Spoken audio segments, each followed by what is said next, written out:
எல்லாருக்கும் வணக்கங்க. இன்றைக்கி வந்து 2 மேட்ச் ஐபிஎல்ல. ஃபஸ்ட்டு மேட்ச் யாருக்குன்னு பார்த்தீங்கன்னா Mumbai vs LSG. Second match யாருக்குன்னு பார்த்தீங்கன்னா டெல்லி vs ஆர்சிபிங்க. பயங்கரமான கான்டெஸ்ட் 2 மேட்சுங்க. ஃபஸ்ட்டு வந்து மும்பை vs எல்எஸ்ஜியை பார்த்துடலாம்.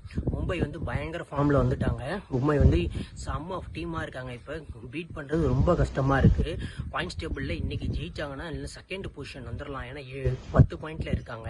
இன்றைக்கி யார் ஜெயிக்கிறாங்களோ வந்து தேர்ட் பொசிஷன் வந்துடலாங்க. அதே மாதிரி தான் எல்எஸ்ஜியும் ஜெயிச்சாங்கன்னா இன்றைக்கி வந்து தேர்ட் பொசிஷன் வந்துடுவாங்க. ஏன்னா இப்போ 2 டீமுமே வந்து 10 பாயிண்டில் இருக்குது. இந்த மேட்ச் வந்து வான்கடேயில் நடக்குது. வான்கடேனாலே ஹை ஸ்கோரிங் கேட்டு தான் தெரியும். யார் டாஸ் வின் பண்ணி ஃபீல்டிங் எடுக்கிறாங்களோ அவங்க கண்டிப்பாக ஜெயிச்சிருவாங்க. ஏன்னா வான்கடேயில் வந்து செகண்ட் பேட்டிங் தான் அதிக வாட்டி ஜெயிச்சிருக்காங்க. அந்த ஒரு ரிசல்ட்னால அதிக சான்ஸ் இருக்குங்க யார் செகண்ட் பேட்டிங் எடுக்கிறாங்களோ. இந்த மேட்ச் மதியானம் நடக்கிறதுனால டியூ ஃபேக்ட்ரி எதுவுமே இருக்காது. அதனால 2 டீம்ஸுமே வந்து செகண்ட் பேட்டிங் விரும்புவாங்க. ஃபர்ஸ்ட் பேட்டிங் எடுக்கிறவங்க யாரையும் டாஸை வின் பண்ணுறவங்களுக்கு தான் அந்த லக் இருக்குங்க. மும்பை டீம் பார்த்தீங்கன்னா பயங்கர ஃபார்மில் இருக்காங்க. உண்மையிலேயே வந்து ஒரு டேஞ்சரஸான சைடு. மற்ற டீமுக்கு தான் இப்போயே வந்து ஒரு இதாகிட்டாங்க, பயம் காட்டிட்டாங்க. ஏன்னா அது மாதிரி டீம் விளாண்டுட்டு இருக்காங்க. எல்எஸ்ஜி வந்து பவுலிங் டிபார்ட்மெண்ட் வந்து இன்னும் செட்டில் ஆகலை. இன்னும் ஏன் மயங்க் யாதவ் வந்து விளையாட வைக்கிற மாட்டாங்கன்னே தெரிய மாட்டேங்குது. மயங்க் யாதவ் வந்து விளையாட வச்சாங்கன்னா நல்லாயிருக்கும். இன்றைக்கி மயங்க் யாதவ் தான் ஒரு மெயினான பிளேயராக இருப்பார் பவுலிங் டிபார்ட்மெண்ட்டில். திக்னேஷ் இருக்கார். திக்னேஷ் வந்து சூப்பராக பவுலிங் போட்டுட்ருக்காருங்க. அவங்க கேப்டன் ரிஷப் பண்ட்டுக்கு வந்து ரைட் ஹேண்டில் வந்து அடிபட்டிருக்கு.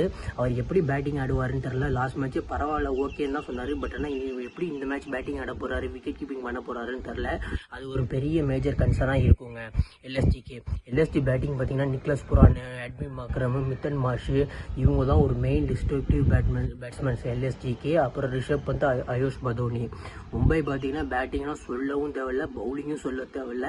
கடப்பார பேட்டிங் வச்சுருக்காங்க, கடப்பார பவுலிங்கும் வச்சுருக்காங்க. சூப்பராக வந்துக்கிட்டு இருக்காங்க மும்பை இந்தியன்ஸுங்க. இந்த மேட்ச் வந்து எல்எஸ்டி வர்சஸ் மும்பை இந்தியன்ஸ் வந்து வான்கடேயில் விளாட்றாங்க. செம்ம கான்டெஸ்ட்டாக இருக்குங்க.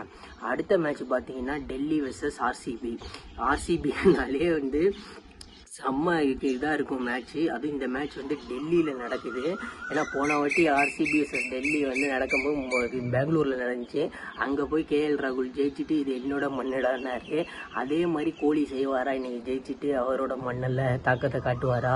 கோலி எப்பயுமே எல்லாத்துக்கும் வந்து ரிவெஞ்ச் கொடுக்குறவரு. கண்டிப்பாக இன்றைக்கி அந்த ரிவெஞ்ச் கொடுப்பாரா கேஎல் ராகுலுக்குன்னு தெரில. ஆனால் அந்த மேட்ச் வந்து ஒரு ஐஸ் கேரிங் வேணுங்க.